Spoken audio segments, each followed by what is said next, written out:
मैं doctor Sumit Gupta, divine medicine and piles clinic से। हमारे चैनल पे एक भैया ने सवाल पूछा है कि हमने 2 बार सर्जरी कराई है पाइलोनाइडल साइनस की और फिर भी उसके बाद भी ठीक नहीं हुआ है, क्या कारण हो सकता है? तो पाइलोनाइडल का इंट्रोडक्शन मैंने बताया था कि होता क्या है।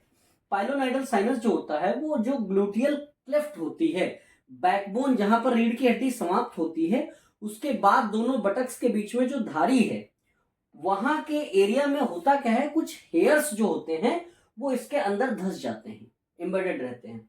और हेयर्स को डाइजेस्ट करने के लिए हमारी बॉडी में ना तो कोई एंजाइम प्रेजेंट है और ना ही कोई एंजाइम ऐसा बनता है, ना एक्सटर्नली कोई ऐसा एंजाइम यहाँ पे दिया जा सकता है जो हेयर डाइजेस्ट हो सके।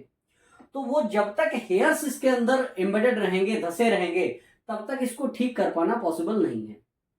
अब होता क्या है कि यहां पर कुछ हेयर्स अगर अंदर चले गए हैं, यहां पर अंदर कुछ हेयर्स चले गए हैं, तो क्या होगा कि वो जो हेयर्स है वो हेयर्स जब तक इसके अंदर रहेंगे तब तक वो इन्फेक्शन का सोर्स बने रहेंगे, और इन्फेक्शन का सोर्स बने रहने के कारण ये जो समस्या है ये ठीक नहीं होगी।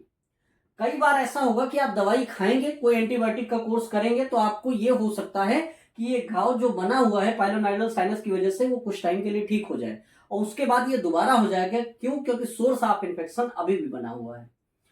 यहाँ पर ज्यादातर देखा जाता है कि इसमें एक से ज्यादा ओपनिंग होती हैं। एक ओपनिंग ऊपर मेन होती है, उसके बाद छोटी छोटी कई ओपनिंग इसी ग्लूटियल क्लेफ्ट में देखने को मिलती हैं।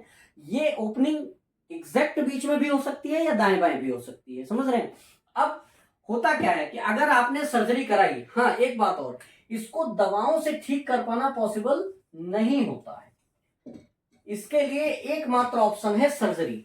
इसके लिए सिर्फ एकमात्र ऑप्शन है क्या? Surgery, operation. इसी से इसको ठीक किया जा सकता है। लेकिन सर्जरी में भी अगर एक भी हेयर इस एरिया में छूट गया, रह गया, तो ये दोबारा डेफिनेटली होगा, दोबारा डेफिनेटली यहां पे इंफेक्शन होगा, उसको ठीक नहीं किया जा सकता।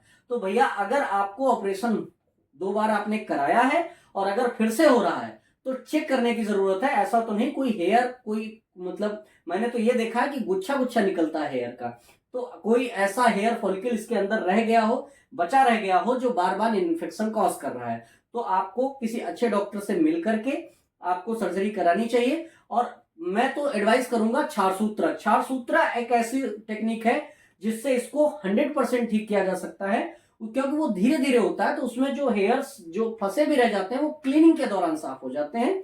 तो क्षार सूत्र अगर आप कराते हैं तो 100% इसको ठीक किया जा सकता है, इसमें कोई डाउट नहीं है। मेरी मतलब प्रैक्टिस के टाइम में मैंने देखा है कि एक भी ऐसा केस नहीं है जो दोबारा रिवर्स आया हो। और क्षार सूत्र यहाँ जितनी ये ओपनिंग है इनको साफ करते हुए क्षार सूत्र डाल दिया जाता है, और जितने हेयर्स होते हैं उनको धीरे धीरे निकाल दिया जाता है। उसके बाद क्या होता है कि वो जो ये एरिया है ये कट के धीरे धीरे अपने आप ठीक होता है और 100% क्योर हो जाता है। उम्मीद है आपको समझ आया होगा कि ये बार बार क्यों होता है, दवाओं से क्यों ठीक नहीं होता, और सर्जरी के बाद भी क्यों होता है।